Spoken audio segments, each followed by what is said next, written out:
네, 안녕하세요. 오스킨 성형외과 이태근 대표 원장입니다. 오늘은 제가 이제 성형외과 의사로서 일을 하면서 항상 가장 보람된 순간도 있고 또 좌절하는 순간도 있고 여러 가지 순간이 왔다 갔다 하는데요.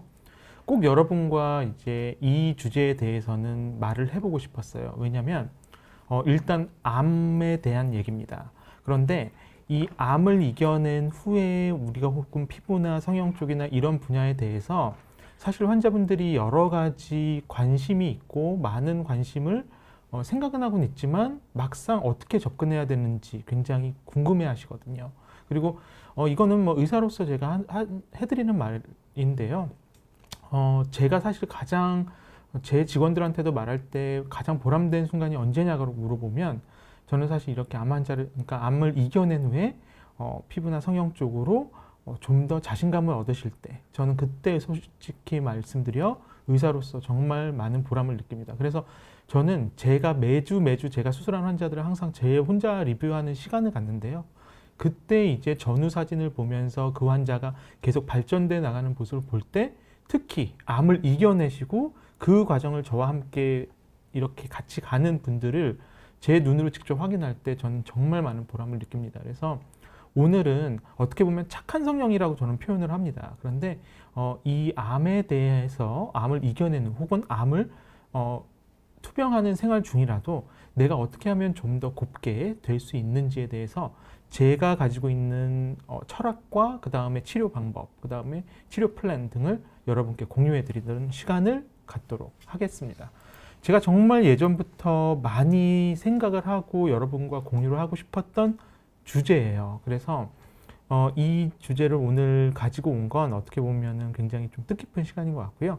자, 일단 암 생존자 지금 200여 명 시대입니다. 그러니까 실제로 우리 주변의 가족들 중에서 특히 암을 이겨내든지 암을 가지고 있든지 혹은 뭐 암 전의 상태에서 이제 암을 진단을 기다리고 있든지 여러 가지 암과 관련된 것은 우리 가족들뿐만 아니라 모든 사람들의 공통적인 현상이다라고 보시면 되는데요. 자, 이제 결국 제일 중요한 건 우리가 캔서, 그러니까 미국에서도 사실은 가장 21세기에 정복을 해야 된다라고 생각하는 게 캔서인데요. 암인데요. 사실 이 암이라는 건 워낙 여러 가지 조직들의 변화가 생기는 거고, 그리고 이 암을 이제 치료하던 혹은 뭐 암을 이겨내던 간에 이 환자분들 숫자 자체는 많아질 수밖에 없거든요. 그리고 그 분들이 다 우리의 가족들이고요. 그래서 암을 이겨내는 사람들은 이제 우리 주변에서는 정말 많이 볼 수가 있습니다. 그래서 이건 신문 기사를 제가 스크립트를 했던 건데요. 이제 암과의 동행입니다. 결국에는 암이라는 것도 우리 몸에 있는 장기 중에서 혹은 조직 중에서 변화가 일어나고 그 변화로 인해서 이제 우리의 건강을 위협하는 일종의 시퀀스인데, 이 암 환자분들 같은 경우에는 사실 외모 스트레스가 굉장히 심하다는 거죠. 말은 못하지만 내가 지금 외모를 신경 쓸 때야? 라고 얘기는 하지만 사실 외모를 신경 안 쓸 수가 없습니다. 왜? 이게 내 건강뿐만 아니라 겉으로 보여지는, 사람들한테 보여지는 모습 자체가 너무 초라해지거든요. 그래서 결국 이 외모 스트레스에 대한 것이 굉장히 심하다. 그래서 어떤 한 연구 결과에서도 실제로 건강이 좋아지는 것도 중요하지만 나의 외모가 예전처럼 돌아왔으면 좋겠다라고 응답한 비율이 무려 78% 이상입니다. 그러니까 웬만하면 대부분 분들은 외모에 대한 생각을 다 하고 있다는 거죠. 자, 그래서 결국 요즘 트렌드 자체는 제가 이틀 전에도 그렇고 이제 암 환자에 대해서 우리 비욘디에서도 암 환자분들이 어떻게 정신적으로 좀 더 건강해질 수 있고, 또 그 전에 이제 홍익걸 원장님이 같이 또 방송하시는 걸 제가 모니터링을 했는데요. 결국 제일 중요한 건 암 환자분들 같은 경우에는 여러 가지 지원 방향, 그러니까 여러 가지 디펜스 해주는, 서포트 해주는 역할이 굉장히 중요하다는 겁니다. 왜냐하면 이게 예전에는 사실 이런 개념이 없었는데요. 예전에는 무조건 암 환자가 있으면 어떻게 되나요? 그거를 치료하는 게 가장 목적이 됐겠죠. 그런데 지금은 미국에서도 사실은 이 암 환자분들에 대한 재활치료나 아니면 암 환자분들에 대한 미용치료가 굉장히 중요한 영역으로 들어오고 있습니다. 그러니까 단순히 질병 자체를 치료한다라기보다도 질병을 치료한 후에 내가 어떻게 다시 사회생활을 하기 전에 혹은 사회생활 중에 내가 좀 더 어떻게 발전된 방향으로 건강해질 수 있냐. 이게 결국 외모적인 면도 그리고 정신적인 면도 신체적인 건강적인 면도 모두 다 포함되는 상황이거든요. 그래서 현재는 경희대 같은 경우는 이미지 증진센터를 운영을 한다고 합니다. 그래서 암 환자의 헤어스타일이나 가족 관계나 뭐 친구 관계나 이런 것뿐만 아니라 저는 얼마 전에 이제 저희 세브란스 병원의 소아 그 병동을 가봤더니 실제로 소아암 환자들 같은 경우에는 이제 미술 수업이나 아니면 노래 수업이나 뭐 이런 식으로 또 삼성 서울병원 같은 경우에는 이제 비뇨기과랑 같이 연계가 돼서 성생활에 대한 상담도 굉장히 적극적으로 이루어지고 있습니다. 그러니까 단순히 이제 암 환자분들에 대해서는 뭐 저도 이제 환자분들을 보면 암 환자분들의 기본적인 특성이 자존감이 많이 저하가 돼 있거든요. 근데 사실 저하가 될 필요가 없죠. 이 암이라는 건 결국 누구나 생길 수 있는 현상이고 이 현상으로 인해서 내가 내 건강을 치료하는 과정에서 올 수 있는 현상들 중에 하나가 외모적인 변화나 정신적인 변화일 수밖에 없기 때문에 이것을 어떻게 하면 전문가를 통해서 좀 더 내가 신장시킬 수 있나, 증진시킬 수 있냐 하는 건 굉장히 중요합니다. 네, 그래서 제가 간단히 이제 오늘은 정리를 했는데요. 암 환자의 피부 증상에 대해서 제가 간단히 설명을 좀 드릴게요. 일단 기본적으로 우리가 뭐 여러 가지 암이 있지만 피부 증상은 크게 세 가지로 보통 나눠집니다. 그래서 피부가 건조하거나 이제 가려움증이 생기거나, 근데 이 가려움증은 사실 뭐 항생제와 같은 약뿐만 아니라 이제 방사선 치료나 뭐 화학적 치료나 여러 가지 요인이 될 수 있고요. 욕창 같은 경우에는 사실 뭐 이제 계속 누워 있는 경우에 혹은 이제 계속 프레셔, 압력이 가해지는 경우에 그 피부 자체에 상처가 생기면서 욕창이 생기는 경우도 꽤 있죠. 자, 요거는 일반적인 증상입니다. 그러니까 뭐냐면 우리가 보통 암 환자들이다라고 하면 어떠냐요? 일단은 피로와 허약감이 있고 딸꾹질 같은 이제 흉부 쪽에 이제 언스테이블한 상태가 될 수가 있고 다리에 쥐가 난다거나 호흡곤란이 있다거나 부종이 있다거나 뭐 체중 변화가 온다거나 혈뇨가 나오는 증상이 나타날 수 있는 거죠. 그래서 이제부터입니다. 이제부터는 제가 이제 하고 싶은 얘기와 여러분들의 궁금한 사항을 제가 최대한 좀 압축해서 하도록 하겠습니다. 자, 암 경험자들은요, 노화 시계가 빨리 간다고 표현합니다. 네, 이 뜻이 뭐냐면 늙어가는 것은 사실 누구나 피할 수 없죠. 그리고 암 환자분들 같은 경우에도 암을 진단받고 그 다음에 치료가 이루어지는 시점에 부쩍 쇠약해지죠. 그러니까 이거는 결국에는 노화 시계가 우리가 빨리 간다라고 표현을 하는데 수술과 항암 치료로 암세포를 제거를 했다고 칩시다. 근데 그 과정에서 체력이 굉장히 떨어지죠. 그리고 그 후유증으로 쉽게 회복되지 않는 경우도 꽤 많습니다. 그래서 암을 치료하는 시점에는 사실 체중이 빠지고 또 근육이 줄어들고 하는 현상이 나타나다가 치료가 끝난 후에도 치료를 받은 적이 없는 사람보다는 빠른 속도로 신체 기능이 좀 떨어진다. 우리가 그렇게 논문상에서도 나타나지고 있고요. 그러니까 중요한 건 암 경험자분들, 그러니까 내가 암이 있었어. 내가 치료를 다 하고 이제는 굉장히 스테이블한 상태로 살아갔지만 본인도 많이 느낄 겁니다. 아, 나의 노화 시계가 작동을 하기 시작하는구나. 나의 노화 시계가 확실히 좀 빨라진 것 같은 느낌 당연히 들 수 있는 거고요.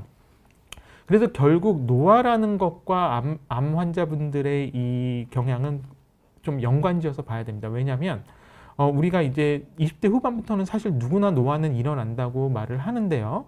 노화에 따라서 사실은 피부의 수분도 떨어지고 콜라겐층도 떨어지고 탄성섬유 자체가 감소가 되죠. 그러니까 피부의 진피층 자체, 우리가 피부층에는 한 5가지의 층이 있는데 그 중에서도 이제 진피층이 얇아지고 탄력이 떨어지니까 피부가 푸석푸석해지고 모공이 넓어지고 잔주름이 많아지고 왠지 힘이 없는 피부로, 그 다음에 핑키시한 그런 건강한 피부의 색깔이 아니라 조금 다운그레이드 된 색깔의 어두운 컬러로 변하게 되는 거죠. 그래서 결국 이 피부 쪽에서는 이제 진피층이 줄어드는 노화와 비슷한 현상으로 이제 암 환자분들은 그렇게 저희가 설명을 보통 하고 있고요. 자, 그래서 우리는 이렇게 표현을 합니다. 생존을 위한 치료가 노화를 앞당긴다. 그러니까 사실 20대 초반, 뭐 30대 초반 여러 가지 이제 나이대에 누구나 암이 생길 수가 있는 거죠. 그러니까 뭐 사실 갑상선 같은 경우는 제가 가장 많이 겪게 되는 환자분들 중에 한 분들은 이제 갑상선 분들인데요. 뭐 갑상선 환자분들뿐만 아니라 여러 가지 암을 가지고 있는 환자분들은 사실 20대 초반에도 걸릴 수가 있는 겁니다. 그건 혈액암 같은 경우에는 소아 쪽도 꽤 많죠. 그래서 이제 그 백혈병 치료 과정에서 벌써 20대 후반이 돼도 폐경이 되고 그러면서 이제 벌써 50대 중년 여성들이 겪는 폐경 이후의 건강 관리가 필요한 거죠. 그래서 또 유방암 재발을 막기 위해서 항호르몬제를 먹는 분들 같은 경우에도 한 30대가 돼도 이런 분들은 여성 호르몬이 이제 부족하게 되거든요. 왜냐면 여성 호르몬 자체가 이제 유방 쪽에서 유선을 발달시키는 역할을 하면서 암을 키울 수 있기 때문에 보통은 유방암 수술이나 이런 수술 후에는 이제 여성 호르몬을 감소시키는 치료를 하게 되죠. 그러면 당연히 어떻게 될까? 여성 호르몬이 부족해지니까 이제 중년 여성의 질병인 골다공증이나 아니면 뭐 여러 가지 이제 여성 호르몬이 줄어들었을 때 나타날 수 있는 현상이 나타날 수 있는 겁니다. 그래서 솔직히 말하면 생존을 위한 암 치료는 당연히 필요합니다. 그런데 이제 치료 과정에서 환자들은 몸이 많은 변화를 겪게 되는 것도 사실이고요. 그래서 문제는 암 치료로 인해서 사실 한번 떨어진 신체의 기능이나 몸의 세약은 쉽게 돌아오지는 않죠. 근데 이 쉽게 돌아오지 않는 것을 최대한 다시 되돌리려고 하는 노력이 필요한 겁니다. 그 노력은 이제 정신적인 노력도 있고요. 그 다음에 신체적인 노력, 운동, 식습관, 뭐 미용적인 거, 그러니까 얼굴에서 본다면 이제 얼굴의 이제 처짐이나 이런 부분에 대한 성형 치료 이런 것들이 모두 다 종합적으로 이루어져야 정확하게 이제 치료가 될 수 있다. 저는 그렇게 생각을 하고 있고요. 그래서 결국 요즘의 이제 개념은 이것과 비슷한 것 같습니다. 그러니까 예전에는 암 환자 치료다라고 하면 무조건 암을 치료해야 된다, 암을 없애야 된다라는 게 가장 프라이머리였다면 이제는 거기서부터 조금 더 나아가서 암을 치료하면서 동시에 이 환자의 삶의 질을 극대화시킨다. 이 개념입니다. 그래서 우리 국내 진행성 암 환자 사실 100명 중에서 6명만이 지금 삶의 질 개선 치료를 받고 있다고 하거든요. 실제로 제가 이제 미국 그 타임즈에서 나왔던 그 기사를 좀 발췌했었던 게 있는데요. 보면 미국에서는 이제 암 환자 병동 자체의 리해빌리테이션 센터, 그러니까 재활치료 센터뿐만 아니라 코스메틱 센터, 그리고 멘탈 스트렝스 센터 등 정신적인 정신건강센터 이런 것들이 모두 다 같이 어울리는 병동으로 만들어지고 있다고 하거든요. 그래서 실제로 미국에서는 100명 중에 적어도 40명 이상은 재활치료를 여러 분야 방향으로 받고 있고 그것이 이제 보험에 대해 요즘 이제 보험 그 전체적인 총액 자체가 늘어나는 이유도 사실은 거기서 이제 중요한 역할을 한다고 돼 있는 것을 제가 본 적이 있는데요. 이제 우리나라도 이제 그게 그런 식으로 넘어가는 것 같습니다. 사실 우리나라도 암에 대한 치료는 정말 선진국이죠. 미국 못지않은 정말 자부심을 가져도 되는 나라인데요. 근데 이제 이 개선 재활 치료가 생각보다 우리나라는 아직은 환자분들이 붐업이 되지는 않았다는 거죠. 그래서 지금 이제 뭐 아까 제가 설명드렸던 것처럼 경희대 병원뿐만 아니라 세브란스 병원, 뭐 분당 서울대병원, 뭐 그다음에 이제 우리 국립암센터뿐만 아니라 여러 가지 그런 이제 종합 대학 병원에서도 이제 이 재활 치료에 대한 중요성을 환자분들한테 전달해드리고 그리고 환자분들이 좀 더 좋은 멘탈 스트렝스를 가질 수 있도록 도와주는 치료가 요즘은 이제는 핵심으로 떠오르고 있다. 이렇게 보시면 됩니다. 그래서 오늘은 이제 그겁니다. 제가 이제 사실 가장 많이 겪게 되는 환자분들 중에 한 군은 갑상선입니다. 뭐 이제 물론 암에 대한 치료가 여러 가지, 그러니까 암 환자분들도 여러 가지 암 환자분들이 있지만 제가 개인적으로 가장 많이 겪게 되는 암 환자분들은 갑상선 분들인데요. 그게 왜 그러냐면 갑상선 암은 굉장히 흔한 암이고 예전에 비해서 사실 많이 늘어났죠. 근데 그 이유가 이제 진단이 워낙 잘 되니까 그 진단을 통해서 이제 수술이나 치료가 워낙 빨라지는 것도 있고요. 그러니까 진단이 잘 되면 일단 암 환자의 비율 자체는 높아질 수밖에 없죠. 빨리 발견이 잘 되고 예전에는 그냥 넘어갔던 부분들이 이제는 미리 디텍션이 되는 거니까요. 근데 일단 갑상선으로 오늘은 제가 한정을 해서 좀 말씀을 드리고 하겠습니다. 왜냐하면 이 갑상선 한증증이나 혹은 갑상선에 대한 거는 여성분들이라면 정말 요즘은 많이 겪는 현상 중에 하나입니다. 특히 갑상선 한증증, 갑상선 저하증, 그 다음에 뭐 이제 갑상선 암뿐만 아니라 여러 가지들이 갑상선에 관련된 부분이 워낙 많은데 실제적으로 항진증이나 아니면 갑상선 암 같은 경우에는 안구 돌출이 되는 경우가 꽤 많죠. 거의 뭐 한 80% 이상은 그런 현상을 많이 겪게 되는데요. 실제로 이제 갑상선 항진증 치료를 하고 갑상선 암 치료를 하고 나서 끝나고 났더니 이제 나의 얼굴을 보았을 때 안구가 돌출되니까 상대적으로 어떻죠? 어두워 보이고 피곤해 보이고 그 부분 자체가 예전에는 내가 어떻게 보면 느껴지지 않았던 부분인데 그게 마치 어떻게 되나요? 훈장처럼 느껴지는 거예요. 그래서 제가 아까도 말씀드렸다시피 오늘은 사실 주제 자체가 암과 미용 성형이라고는 하지만 이거를 좀 더 세분화시키겠습니다. 일단 갑상선을 겪는 여자분들이라면 주변에서 오늘 제가 하는 요 주제를 좀 같이 보면서 이제 의견을 나누시면 좋은 시간이 될 수 있을 것 같아요. 자, 이겁니다. 그러니까 갑상선을 일단 기능 항진증이나 혹은 갑상선 암을 경험하신다면 이제 안구 돌출에 대한 부분을 경험하실 수밖에 없고요.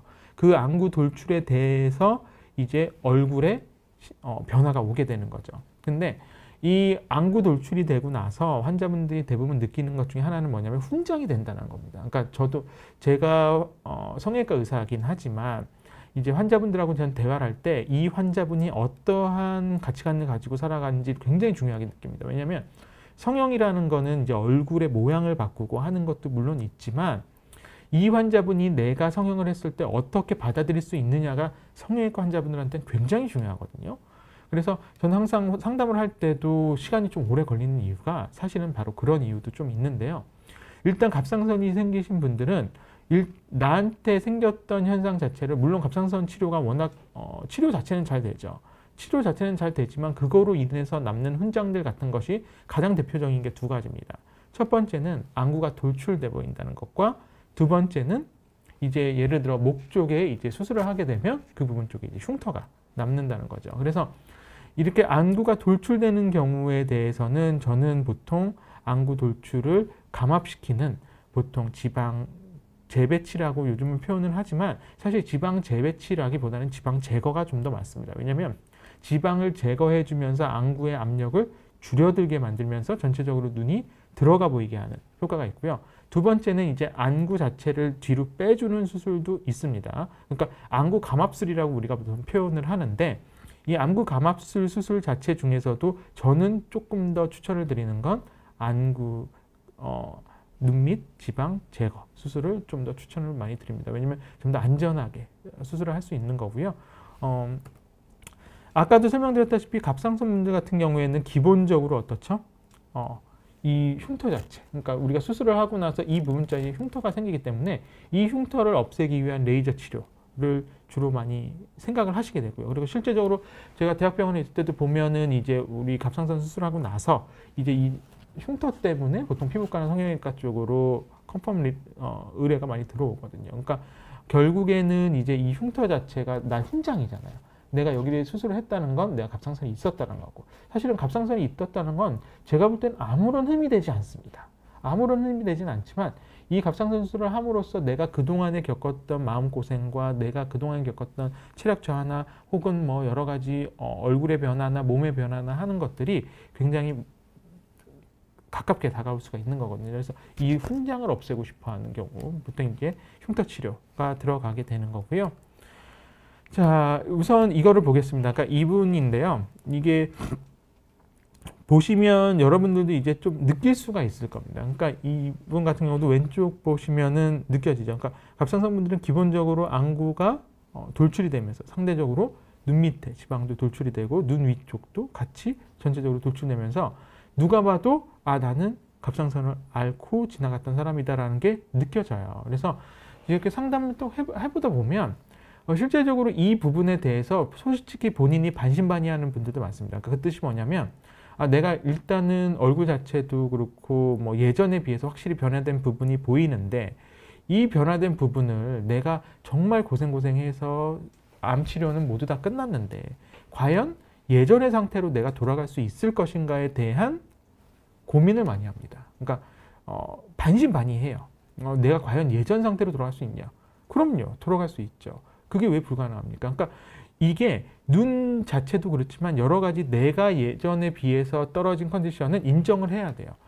내가 그동안 그래서 그 노력으로 이제 암에 대한 거는 모두 정복이 되는 거고 내가 이제 신체적인 질병적인 게 정복이 됐다면 이제 돌아와야죠. 나의 멘탈 자체도 예전처럼 건강해져야 되고, 그리고 얼굴 자체도 예전처럼 다시 생기 있게 돌아가는 게 굉장히 중요하거든요. 그래서 이분 같은 경우도 왼쪽에서 보시면 이제 수술, 그러니까 암 치료가 끝나고 갑상선 치료 끝나고 이제 갑상선에 대한 유지 치료, 보통 이제 우리가 이제 약을 통해서 이제 유지 치료를 하죠. 근데 이제 사회생활을 하면서 본인도 이제 너무 퀭해 보이고 나이 들어 보이고 피곤해 보인다는 게 너무 큰 거예요. 그래서 눈 밑쪽 같은 경우 수술을 하고 눈 위쪽을 수술을 해서 이건 아까 말했던 것처럼 제가 이제 눈 아래, 우리가 안구 감압술의 일종으로 표현을 하는데 눈밑 수술을 하신 겁니다. 눈밑 수술과 눈 위 수술을 해서 상대적으로 어떻죠?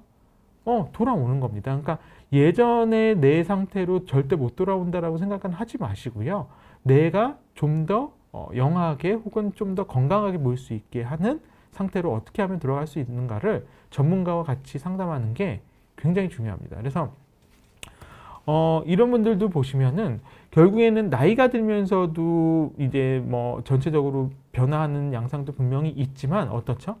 제가 아까 설명드렸다시피 암이라는 거는 기본적으로 노화의 속도를 앞당깁니다. 그러니까 노화의 시계가 더 빨리 가도록 한다라고 우리가 표현을 했잖아요. 얼굴도 마찬가지입니다. 상대적으로 얼굴에 있는 진피층이나 이런 부분들 자체가 확 노화가 오면서 상대적으로 콜라겐이나 이런 콤플렉스 자체가 줄어드니까 당연히 모공이 넓어지고 주름이 생기고 할 수밖에 없는 거거든요.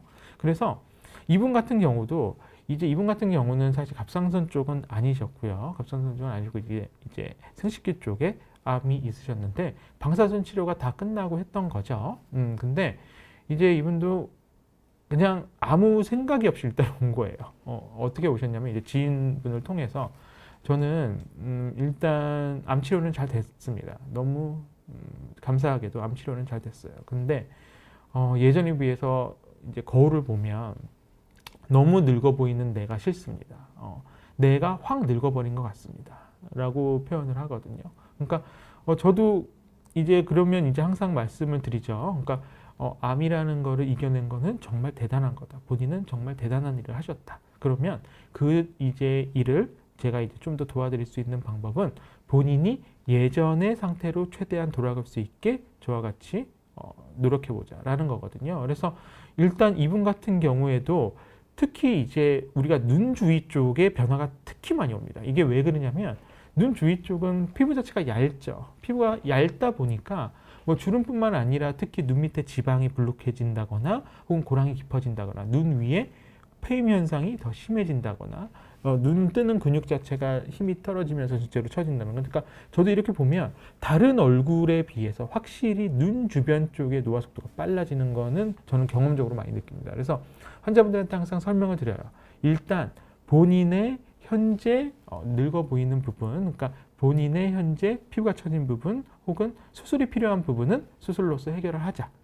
대신에 가장 중요한 건 내가 가질 수 있는 예전에, 그러니까 방사선 치료나 이런 것처럼 암 치료를 하기 전에도 사실 암 치료를 떠나서라도 본인은 노화가 오니까 늙어갔을 겁니다. 그런데 내가 현재 상태에서 최대한 돌릴 수 있는 상태로 돌리자. 이 뜻이 뭐냐면 우리가 누구나 사실은 노화 현상을 겪잖아요. 우리가 지구에 살면서 사실 중력을 가지고 살아가는데 어떻게 안 늙습니까? 그건 말이 안 되죠. 하지만 이 노화가 온다는 현상 자체도 결국에는 내 얼굴의 피부, 근육, 지방 이런 부분에 탄력이 떨어진다는 거거든요. 여러분들은 항상 이제 뭐 탄력이나 리프팅 같이 결국에는 연관을 지어야 되는데요. 리프팅이 결국에는 탄력입니다. 그러니까 얼굴에 전체적으로 떨어져 있는 탄력을 높이는 게 굉장히 중요합니다. 이게 왜 중요하냐? 수술적인 거는요. 내가 가지고 있는 기본 베이스에서 수술을 하는 거예요. 그러니까 그 뜻이 내가 전체적으로 얼굴의 탄력이나 눈 밑에 탄력이나 눈 밑에 지방이나 모든 탄력이 떨어져 있는데 이걸 수술적으로 뭔가를 자꾸 해결하려고 하면 오히려 굉장히 부자연스러울 수가 있습니다. 그러니까 내가 현재 가질 수 있는 얼굴의 탄력을 최대한 높이되 그 탄력 하에서 이제 필요한 부분의 수술이 들어가는 게 가장 좋은 효과를 내는 거고 가장 자연스럽게 어떻게 보면 곱게 늙어갈 수 있는 뭐랄까요? 팁이 되는 거예요. 그래서 그거를 좀 기억을 하셨으면 좋겠고요. 그러니까 결국 뭐 나이가 들면서도 우리가 똑같은 고민을 하잖아요. 주름이 지고 뭐 피부 탄력 떨어진 것 같고 여기 예전에 이중턱 보이지도 않았는데 갑자기 이중턱이 보이는 것 같고, 이중턱이요, 사실 솔직히 말씀드리면 다 있습니다. 없는 분들은 없고요. 대신에 이제 이중턱이 생기는 원리 자체도 어때요? 개개인마다 다 다릅니다. 그러니까 그거를 꼭 기억하시고, 자, 결국 첫 번째 프라이머리는 뭐냐면, 일단 아까도 사진에서는 이제 갑상선 환자분들을 기준으로 이렇게 보여드렸는데, 결국에는 암 환자분들, 그러니까 암을 내가 이겨냈어요. 네, 잘하신 겁니다. 정말 노력 많이 하신 거예요. 본인한테 일단 칭찬해 주시고요. 그 다음부터는 이제 되돌리려고 노력을 하셔야 됩니다. 자, 그러니까 어떻게 되돌리냐면, 생기 있어 보인다는 게 결국에는 나의 얼굴의 탄력이 돌아온다는 뜻이거든요. 그래서 보통 이제 눈밑 같은 경우에는 눈밑이나 눈 위쪽은 눈 주변은 피부가 얇잖아요. 그러니까 그 부분 쪽으로는 사실은 피부 처짐 자체도 그렇고 주름 자체도 많아질 수밖에 없는 시스템을 가지고 있거든요. 그래서 그 부분 쪽이나 아니면 보통 중안면이나 이런 부분 쪽에 볼륨이 확 꺼집니다. 그러니까 좀 이제 방사선 치료나 이런 걸 좀 많이 하신 분들 보면 중안면 쪽이나 아니면 특히 옆볼 쪽이나 이런 부분에 지방이 확 꺼지면서 굉장히 뭐라 그럴까요? 좀 퀭해 보이고 좀 피곤해 보이고 나이 들어 보이는 인상이 바로 그런 데서 오는 거고요. 자, 그다음에 보통 제가 오늘도 좀 많이 느끼는 것 중에 하나가 뭐냐면, 여러분 항상 스마일 세라피는 기본적으로 갖고 있어야 됩니다. 그러니까 그 뜻이 뭐냐면, 우리가 얼굴에는 워낙 여러 가지 근육들이 있거든요. 근데 그 근육들 중에서 이제 위로 올리는 근육이 있고 밑으로 내리는 근육이 있어요. 근데 이게 나이가 들면서는 기본적으로 밑으로 내리는 디프레서 머슬들의 이 작용이 커지거든요. 그래서 내가 보통 아무 표정을 짓고 있지 않을 때도 그냥 입을 이렇게 밑으로 내리고 있다면 전체적으로 이 부분은 더 처질 수밖에 없는 겁니다. 그래서 제가 오늘도 한 환자분한테 꼭 강조드린 게 뭐냐면, 항상 입꼬리를 올리면서 이렇게 웃고 있는 연습을 꼭 해라고 말씀을 드려요. 그렇다고 뭐 하루 종일 웃어라 그런 게 아니라, 내가 의식적으로 위로 올리는 근육들을 올리는 연습을 하는 게 생각보다 굉장히 중요합니다. 이게 리프팅 레이저를 하고 나서도 중요하고 수술을 하고 나서도 중요하고 어느 때나 중요한 거예요. 수술을 하지 않았어도 중요하고. 그래서 위로 올리는 근육을 발달시키는 입꼬리를 올리는 연습을 보통 가만히 있을 때도 좀 해주시는 게 좋다라는 거고요. 그다음에 탄력입니다. 그러니까 탄력은 여러분 이게 뭐 내가 암 환자다 이런 걸 떠나서 기본적으로 탄력은 나이가 들어가면서는 떨어질 수밖에 없는 거고요. 그게 아까도 말씀드렸다시피 진피층 자체가 줄어들고 콜라겐 자체도 줄어들고 하는 여러 가지 요인들이 생기기 때문에 탄력 같은 경우에는 우리가 요즘 워낙 레이저들이 많이 나와 있습니다. 괜찮은 좋은 레이저들이 워낙 많고요. 이 레이저들 같은 경우에는 제가 지금 여기서 뭐 작용을 하나하나 설명드리는 건 의미가 없을 것 같고, 대신에 피부의 색깔 이런 것보다도 가장 중요한 건 탄력입니다. 한번 잃은 탄력은 사실 돌리기 정말 힘들거든요. 그래서 제가 일단 뭐 갑상선 분들도 그렇고 난소암 분들이나 뭐 유방암 분들이나 모든 암을 치료하고 난 분들이나 암 환자분들한테도 항상 설명을 드리는 게 탄력, 절대 떨어지지 않게 본인이 좀 더 노력하자라는 겁니다. 그리고 피부결인데요. 피부결은 사실 뭐 엑소점이나 리쥬란 요즘 뭐 들어보신 분들도 있을 겁니다. 근데 이게 결국에는 다 뭐냐면 탄력과 관련된 겁니다. 그래서 내가 얼굴에 탄력이 떨어지지 않게 전체적으로 관리를 하는 게 굉장히 중요하다라는 거고요.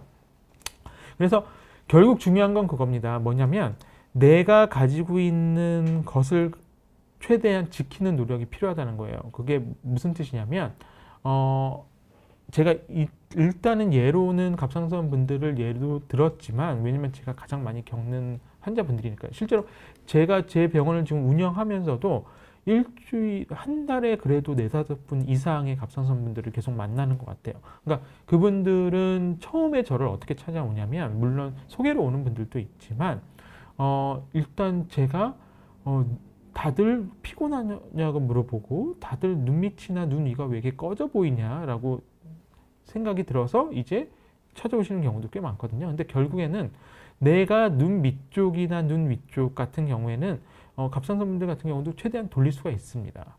수술로서 최대한 돌릴 수가 있는 부분이 있기 때문에 사실 그 부분만 해결이 돼도요, 정말 삶의 질이 굉장히 높아집니다. 왜냐?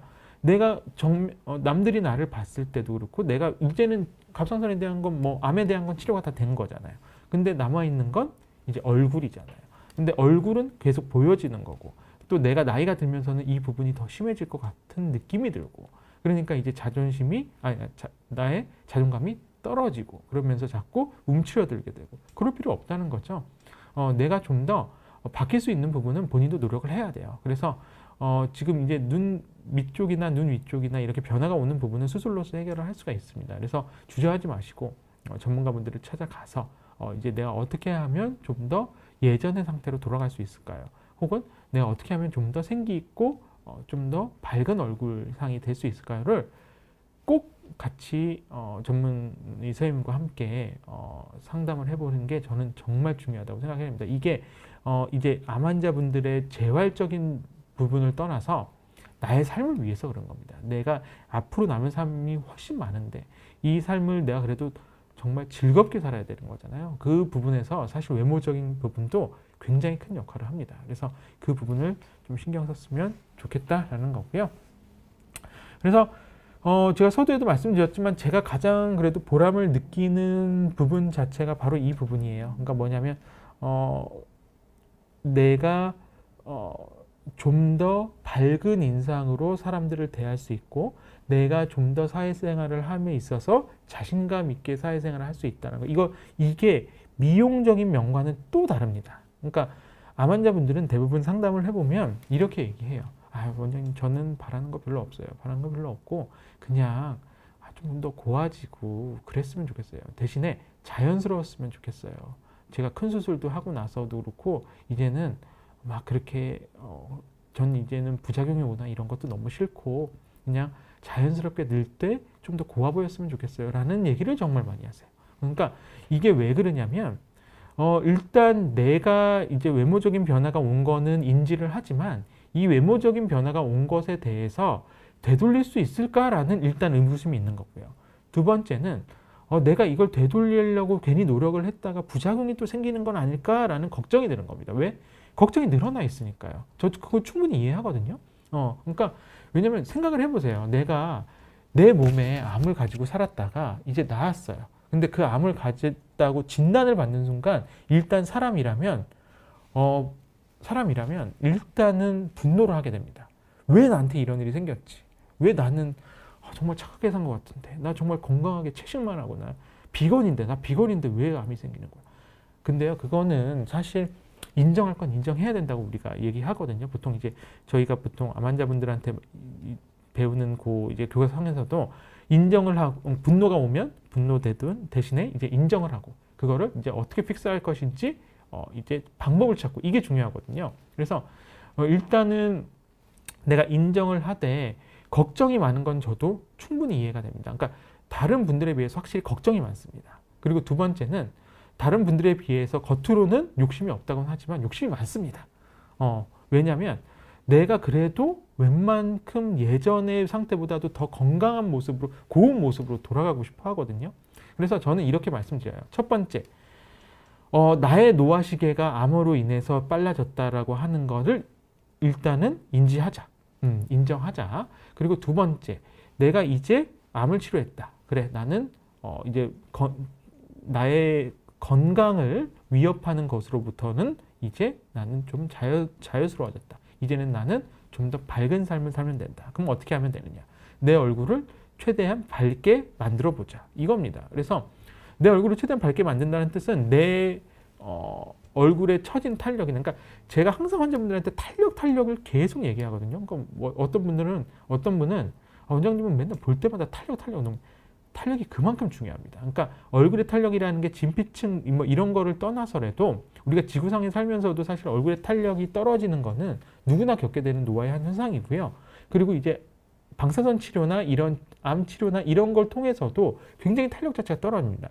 그러니까 이 탄력을 높일 수 있는 레이저들은 요즘 정말 많습니다. 그리고 이걸 과도하게 할 필요는 없지만 전문의 선생님하고 상의를 해서 최대한 내가 현재 상태에서 가질 수 있는 최선의 얼굴 탄력으로 돌린 후에 그 나의 하드웨어가 어느 정도 받쳐줬을 때 그것에 대해서 이제 디테일하게 수술적으로 해결할 부분은 수술적으로 해결을 하고 또 좀 더 이제 확실한 결과를 원하는 부분은 그것에 대해서 전문가 선생님하고 상의를 해서 하는 게 중요하다. 왜?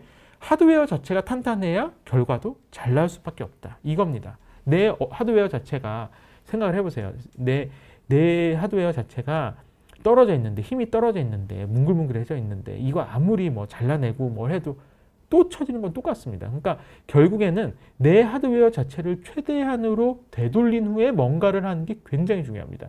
눈은 근데 좀 그런 거에 대해서는 한계가 있어요. 왜냐하면 눈 쪽은 워낙 지방량 자체도 그렇고 뭐 눈가의 주름이나 이런 것도 확연하죠. 그게 왜 그러냐면 눈가 주변 쪽에 피부가 얇아서 그래요. 그러니까 사실 저는 개인적으로 이렇게 경험을 해봤을 때 개인적으로 경험을 해보면 저는 이런 거 딱 느낍니다. 뭐냐? 눈 쪽은 수술을 하는 게 확실히 효과적입니다. 이거는 그냥 제가 성형외과 의사로서 말씀드리는 게 아니라 의사의 양심으로서도 제가 말씀드리면 눈 쪽은 확실히 수술을 하시는 게 가장 확실한 것 같습니다. 그런데 이제 얼굴 전체적인 탄력이 떨어진 부분이 있잖아요. 그 부분에 대해서는 리프팅 레이저나 이런 것들을 먼저 해서 최대한 내가 얼굴의 탄력을 높일 수 있는 뭐 우리가 보통 뭐 울세라, 서마지, 인모드, 뭐 올리지오 여러 가지 레이저들이 요즘 정말 많이 나와 있거든요. 그래서 이런 것들을 너무 의심의 눈초리를 가지지 마시고 대신에 내 얼굴이나 내 얼굴의 탄력이나 지방 탄력, 근육 탄력을 최대한 높이는데 내가 좀 더 노력한다. 이렇게 하시면 정말 후회 없는 결과를 낼 수가 있습니다. 네, 그래서 이거 마지막으로 제가 일단 저의 오늘의 결론입니다. 자, 오늘의 결론 갑시다. 암이 생겼습니다. 암이 생기고 암이 치료가 됐어요. 그래요. 근데 그로 인해서 나의 얼굴에 변화가 오거나 나의 뭐 피부 탄력이나 이런 부분이 떨어지고 눈 처지고 뭐 눈 밑에 주름 자글자글 해주고 인정합시다. 나의 변화 및 현재의 상황을 인정하는 것서부터 모든 건 시작이 됩니다.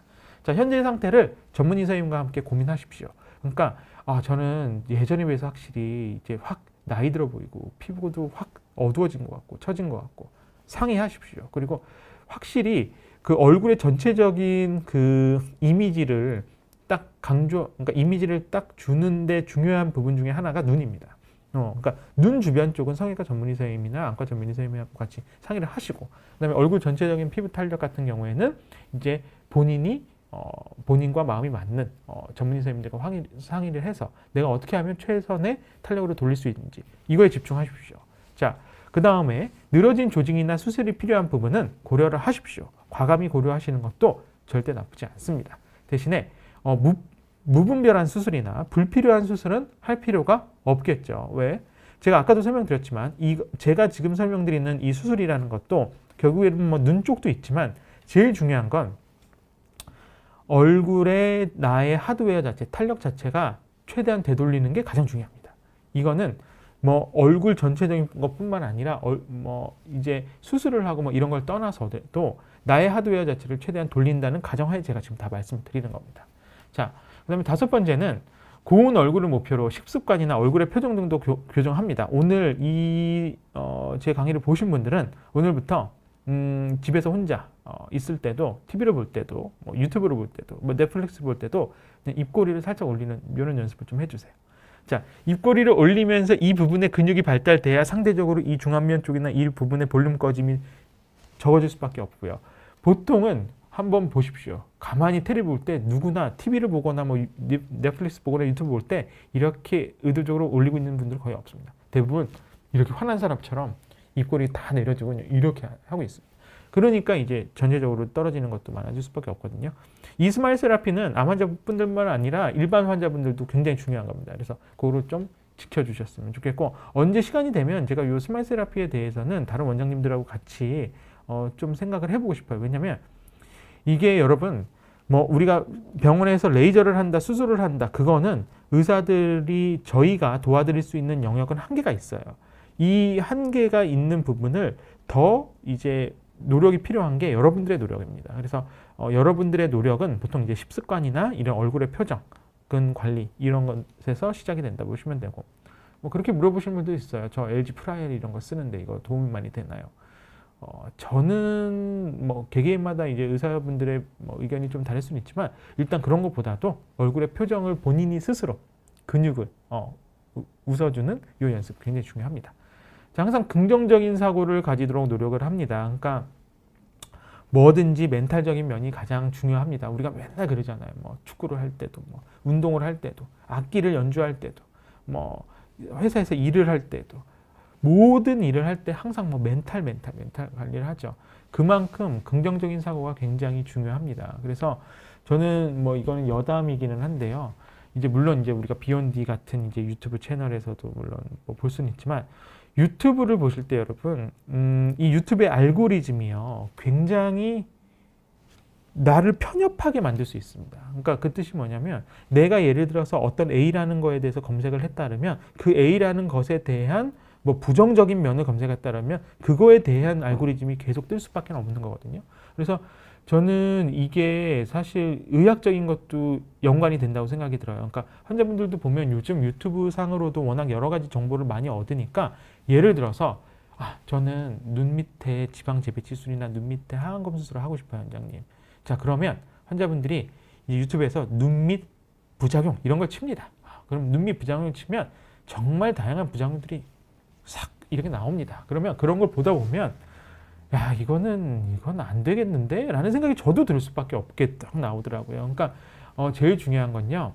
수술이나 시술이든지 모든 이런 진료적인 면에 대해서는 유튜브를 보고 참조를 하되 본인의 전문의셈을 믿으십시오. 그게 제일 중요합니다. 내가 진료를 본 의사 선생님을 믿는 게 가장 중요한 거지. 유튜브 상에서 있는 여러 가지 의견들을 짬뽕해서 이거는 이렇고 저건 저렇고 해서 그거에 편협되게 돼가지고 뭔 이렇대요 라고 생각을 하면 그건 별로 좋은 것 같지는 않거든요. 그러니까 물론 유튜브를 보면서 이제 본인이 공부하고 이래서 훨씬 긍정적인 면이 되는 것도 있지만 대신에 그만큼 또 편협한 사고를 가질 수도 있다라는 걸 알고 명심을 해두셨으면 좋겠고요. 자, 그래서 오늘 제가 이제 마지막으로는 뭐라 그럴까요? 요 과정, 그러니까 지금 질문을 제가 좀 보도록 하겠습니다. 화상을 입으면 성형외과에 가도 되나요? 네, 성형외과가 원래 화상을 많이 봅니다. 그러니까 화상이라는 거는 결국에는 뭐냐면 우리가 피부층 자체가 배열이 일레귤러해진다. 상처도 물론 마찬가지지만, 그러니까 피부에 대한 거기 때문에 보통 화상 치료를 하게 되면 피부 이식이 필요한 경우도 있을 수 있고요. 2도 화상 이상 되게 되면. 그래서 가벼운 화상은 성형외과나 피부과에서 치료하시는 것도 괜찮고요. 근데 이제 좀 2도 이상의 좀 큰 화상이 되게 되면 그럴 때는 대학병원이나 아니면 화상 전문병원을 가시는 게 좋습니다. 자, 예전 사진 갖고 가면 녹차라떼님인데요. 예전 사진 갖고 가면 그에 가깝게 복구가 가능할까요? 저는 꼭 예전 사진 갖고 오라 그럽니다. 특히 40대 이상, 그러니까 50대 이상 분들은 예전 사진 갖고 오라 그러고요. 이제 20대, 30대 분들은 예전 사진 갖고 오려면 한 5년 전 사진 갖고 와봐라. 갖고 와라 이러면 이제 포샵된 사진이라서 요즘은 20, 30대들은 별로 추천하지는 않고요. 50대 이상 되면 갖고 오라 그럽니다. 자, 처짐도 없고 젊은 데다 피부 얇은 사람은 괜히 울세라 슈링크 같은 거 했다가 지방 빠져서 더 인위적 급노화오고 탄력이 떨어지지 않나요? 이거는 제가 오늘은 시간 때문에 이 역할을 다 말을 못 드렸는데요. 울세라와 슈링크 같은 하이프 레이저는 일단은 따끔따끔한 레이저입니다. 그건 뭐냐면 빔이 나가서 이렇게 지지는 구조거든요. 태우는 구조예요. 그래서 쉽게 생각해서 우리가 생고기를 샀다고 생각하면 인두를 딱 지지면 노랗게 되면서 쫙 쪼그라들잖아요. 그 원리랑 똑같기 때문에 이게 빔이 나가면서 상대적으로 이 옆볼이나 이런 부분에는 지방이 녹을 수가 있는 거죠. 그래서 이제 급노화가 온다라고 생각하시는 분들도 꽤 있어요. 그래서 안티 울세라 카페나 성형부작용 카페 가보면 정말 많죠. 그런 의견이. 맞습니다. 그러니까 중요한 부분을 캐치한 건 맞아요. 그런데 울세라나 슈링크 같이 이제 경험이 어느 정도 많으신 원장님들 같은 경우는 일단 설명합니다. 그리고 이 부분이 상대적으로 꺼져 있거나 이렇게 생길 것 같은 분들은 이 부분을 피해서든지 아니면 필요한 부분만 들어가면서 상대적으로 고주파 레이저를 같이 시행을 하든지 이런 여러 가지 노하우가 다 있으니까요. 그 부분은 크게 걱정 안 하셔도 될 것 같고 대신에 몇 년 지나도 지방 볼륨 녹은 건 연구에 안 돌아오는 사람도 많다고 이제 나와 있죠. 나와는 있는데 저는 이렇게 설명드립니다. 과도한 울세라 슈링크는 좋지는 않습니다. 맞습니다. 그러니까 저도 놀랬던 게 이제 슈링크나 울세라를 1년에 막 10번씩 하시는 분도 있더라고요. 그럴 필요는 없거든요. 그러니까 저는 기본적으로 탄력 레이저에 관련된 거는 1년에 2-3번 정도면 충분하다고 생각이 듭니다. 자, 그러면 크리스티나 설님 볼게요. 안녕하세요. 저는 여대생입니다. 제가 1년 7개월 전쯤에 척추 측만증 수술을 받았는데요. 제가 등 가운데를 따라서 흉터가 있다. 그렇죠. 첫 번째 사진은 등 가운데 맨 위쪽 흉터고 위쪽은 살을 꼬매지 않고 살을 붙였는데 흉터가 많이 남았네요. 두 번째 사진은 등 가운데랑 허리 쪽으로 이어지는 흉터인데 이 부분을 꼬맨 것 같아요. 스테이플러 같은 걸 박았었나 보죠. 근데 실제로 보면 첫 번째 선이 흉터 색깔이랑 돌출된 게 더 심하고 진하고 심하거든요. 그래서 그러니까 스테이플러를 잡으면 스테이플러가 박혔던 그 부분 자체도 흉터가 동그랗게 맞아요. 심하게 좀 보이는 경우가 있습니다. 그래서 지금 수술하고 시간이 이렇게 오래 지났는데 얼마나 흉터가 없어질까요? 자, 흉터라는 건 없애는 게 아닙니다. 흉터는 10개 만드는 게 목표인 거지 흉터를 없애는 목표는 거의 불가능하다 보시면 되고요. 대신에 수술과 시술을 둔다 한다면 근데 대신에 이제 척추 쪽이기 때문에 이게 척추 쪽 같은 경우는 저는 수술보다는 시술을 좀 더 권합니다. 왜냐면 척추나 흉부 쪽 같은 경우는 특히 움직이고 아니면 숨을 쉬고 하기 때문에 계속 움직이거든요. 그래서 다시 성형수술을 그러니까 상처 성형수술을 해도 또 올라올 가능성이 꽤 높습니다. 그래서 그 부분은 시술 쪽을 하시는 게 저는 좋을 것 같고 유튜브 영상 보니까 초기에 레이저를 해야 한다고 하셨는데 저는 시간이 너무 많이 지나서 무의는커녕 효과를 보거나 거의 흉터가 안 보일 만큼 힘들까요? 사실 흉터를 직접 봐야지 이제 정확히 좀 알 수는 있겠지만 너무 완벽한 효과는 좀 힘들 수 있다. 그거는 그렇게 질문을 드리겠습니다. 자, 꽈제드님, QAJ님, 눈 쪽에 선천성 멜라닌 모발이 있어서 절개 수술 받았습니다. 눈 쪽이어서 눈 옆에 약간 남았는데 성형수술로 눈 옆도 제거가 가능한가요? 아니면 레이저밖에 답이 없나요? 그리고 수술 후에 흉터가 있는데 흉터 성형으로 흉터 제거가 가능할까요? 자, 이거는 실제적으로 좀 보는 게 필요할 것 같은데요. 눈 쪽에 선천성 멜라닌 모방 같은 경우에는 보통은 스테이지드로 나눕니다. 그러니까 한 번에 모든 걸 제거하는 게 아니라 조금씩. 왜냐하면 눈 쪽 같은 경우는 피부도 얇고 하기 때문에 이게 많은 피부를 제거하게 되면 그만큼 피부들이 수축이 되겠죠. 그래서 보통은 스테이지드로 하는 이유가 나눠서 하는 이유가 그만큼 피부가 또 이완되는 시간 계산을 해서 하는 거고요.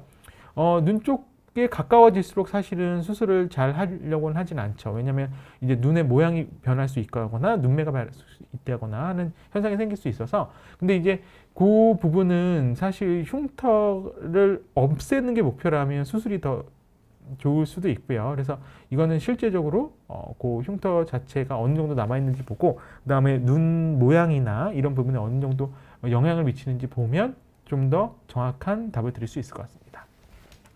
자, 보노보노님인데요. 노화로 인한 팔자주름이 아니라 모양 자체가 꺼져 있는 팔자주름이 고민입니다. 이런 경우에 캐번 리프팅 효과가 있을까요?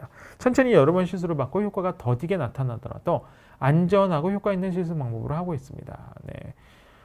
노화로 인한 팔자주름이 아니라는 거는 결국에는 처져서 생긴 게 아니라 난 원래부터 이 부분 자체가 많이 꺼져 있다는 거죠. 그래서 이런 경우에 캐번 리프팅 효과가 있냐라고 여쭤보셨는데 자, 우리가 팔자주름 같은 경우에는 결국에는 100% 없앨 수 없는 이유가 왜 그러냐면 팔자주름 같은 경우에는 이제 뼈와 피부를 다이렉트 이어주는 인대 구조가 여기 쫙 존재를 하기 때문에 상대적으로 이 인대를 우리가 없앨 수는 없겠죠. 대신에 이 부분 자체 인대가 좀 더 덜 보일 수 있게, 그러니까 팔자가 좀 덜 보일 수 있게 대표적인 방법은 리프팅 방법, 두 번째 방법은 볼륨을 넣어주는 방법입니다. 근데 이제 캐번 리프팅이라는 거는 결국에는 우리가 이제 실이 들어가서 그 실 주변 쪽으로 해서 볼륨화될 수 있게 그러니까 이런 거랑 비슷한 거죠. 우리가 필러처럼 다이렉트로 필러나 지방이식처럼 다이렉트로 볼륨을 넣어주는 개념보다는 실이나 이런 부분은 사실은 그 안쪽 부분에서 이제 흉터화가 되면서 그 주변 쪽으로 상대적으로 이제 진피나 이 부분이 두꺼워질 수 있게 하는 게 원리다라고 보시면 되는데요. 저는 이렇게 설명드립니다. 팔자주름을 100% 없애는 거는 저는 말이 안 된다고 생각합니다. 대신에 덜 보이게 하는 게 목표다라고 하는 게 오히려 맞다고 표현이 들고요. 천천히 여러 번 받고 효과가 더디게 나타나도 안전하게 효과 있는 시술을 하고 싶다고 하셨는데 캐번 리프팅도요. 너무 자주 계속 하게 되면 이게 흉터가 됩니다. 그러니까 우리 얼굴 안쪽에 뭔가 이물질을 넣는다는 것 자체가 결국 흉터가 될 수밖에 없는 시퀀스를 가지거든요. 그래서 캐번 리프팅 같은 경우도 여러 번 시술을 받는 시술은 아닙니다. 그래서 가장 효과가 있는 경우는 사실 그러니까 내가 볼륨을 넣어주는 게 가장 효과가 있는 건지 아니면 캐번 리프팅이나 뭐 스컬트라나 이런 걸 통해서 콜라겐 증폭이 효과가 있는 건지를 정확히 전문의 선생님하고 파악을 해서 여러 번 해서 조금씩 해서 하는 게 효과가 있는 거가 꼭 있는 건 아닙니다. 그러니까 오히려 조금 하다 보면은 더 흉터가 되는 경우가 있을 수 있기 때문에 그거는 이제 전문의 선생님하고 같이 상의를 하지만 저는 일단 경우에 따라서 이렇게 좀 선천적으로 있는 경우에는 대부분은 사실 볼륨을 다이렉트로 넣어주는 게 훨씬 효과적인 경우가 많습니다. 그래서 저는 개인적으로는 좀 더 볼륨을 확 넣어주는 게 그래도 효과적이지 않을까라는 생각이 듭니다. 네, 그래서 오늘 제가 이제 준비한 주제를 말씀드렸었는데요. 오늘은 제가 이제 암을 이겨낸 후에 피부 성형을 어떻게 해야 되냐라고 말씀드렸는데 그냥 결론적으로 말씀을 드리면 충분히 좋아질 수 있다라는 거고요. 이제 암에 대한 거를 인정을 하되 내 얼굴의 변화나 이런 것도 내가 충분히 인정을 하고 어떤 변화가 왔는지를 전문의 선생님하고 같이 상의를 꼭 잘해서 내가 최대한 다시 어떻게 탄탄하게 되돌릴 수 있는지, 그러니까 모든 거는 목적은 되돌리는 겁니다. 되돌리되 수술이 필요한 부분은 수술로서 해결을 하는 거고요. 시술이 가능한 부분은 시술로서 해결을 하는 겁니다. 그래서 정신적인 건강, 신체적인 건강, 그리고 이제 얼굴의 외모적인 건강, 요 세 가지가 같이 종합이 될 때 저는 환자분들의 만족도는 당연히 높아질 수밖에 없다고 생각이 들고 그만큼 좋은 결과를 낼 수 있다고 생각하기 때문에 오늘 이 시간을 통해서 여러분들도 그렇게 잘 이해를 하셨으면 좋겠고요. 제가 사실 이 주제를 오늘 이 시간에 다 이렇게 압축한다는 게 사실 너무 힘들었어요. 왜냐면 그동안 겪었던 제 사례들이 제가 느꼈던 부분이 너무 많았기 때문에 이거를 함축적으로 오늘 이렇게 딱 이렇게 보여드린다는 게 사실 힘들지 않을까 생각을 했는데 제가 막상 말을 못 드린 부분도 조금 있는 것 같고요. 그래서 다음번에 시간이 되면 이 부분에 대해서는 제가 좀 더 디테일하게 말씀을 드리고 특히 그때는 이제 케이스 리포트로 어떠한 부분이 어떠하게 변화가 됐다는 걸 좀 더 명확하게 보여드리도록 하겠습니다. 그래서 오늘은 일단 갑상선 분들을 위주로 제가 설명을 드렸고요. 갑상선 분들은 혹시 주변에도 있으시면 충분히 좋아질 수 있다. 저는 그렇게 말씀드리고 싶습니다. 네. 그래서 오늘 저는 이렇게 마무리하도록 하고요. 남은 밤도 행복한 밤 보내시길 바랍니다. 저는 다음번 이 시간에 또 찾아뵙도록 하고요. 저는 오스킨 성형외과 이태근 원장이었습니다. 네, 감사합니다.